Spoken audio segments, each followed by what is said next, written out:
La louange est à Allah, le Seigneur du monde. Je demande à Allah les bonnes intentions et la bonne compréhension. Inch'Allah, durant cette dernière série du prophète Noé, nous allons parler à propos du déluge. Il faut savoir que certains exégètes ont dit qu'il plut pendant 40 jours. Noé, ceux qui le suivaient et les animaux montèrent dans l'arche le 10e jour du mois de Rajab.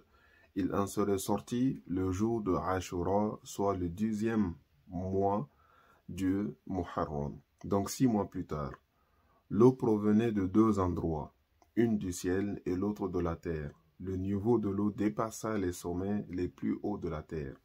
Toute la terre fut recouverte, ses vallées comme ses montagnes. Aucun de ceux qui adoraient autre que Allah Azza wa Jal ne survécut.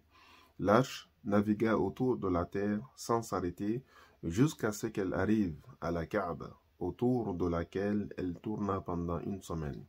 Après cela, l'arche continua à voguer jusqu'à ce qu'elle s'arrête sur la montagne de Al-Judi en Irak. Puis la pluie cessa de tomber du ciel et la terre ravala son eau. Après un certain temps, la terre sécha et redevint comme avant. Noé et ceux qui étaient avec lui descendirent de l'arche et mirent pied à terre. C'était le 10e jour du mois de Al-Muharram.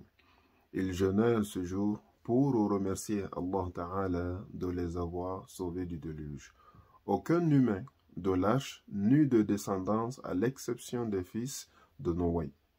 L'ascendance de tout être humain sur la surface de la terre de nos jours, quelle que soit leur race, remonte donc à un des trois fils de notre maître Noé.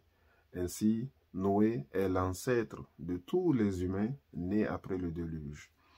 Il a été dit que notre maître Noé, alayhi salatu wassalam, reçut la révélation alors qu'il avait plus que 480 ans et qu'il a vécu après le déluge 350 ans et au total il a vécu 1781. Et Allah Ta'ala, il sait plus. On retient de la vie du prophète Noé qu'il était bien un prophète musulman envoyé par Allah Subhanahu wa Ta'ala comme tous les autres prophètes.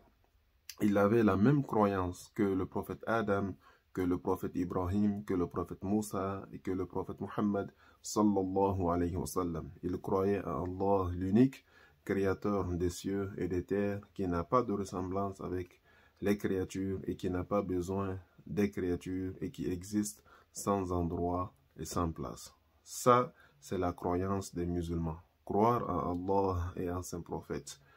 Et donc, tous les prophètes avaient la même religion qui est l'islam.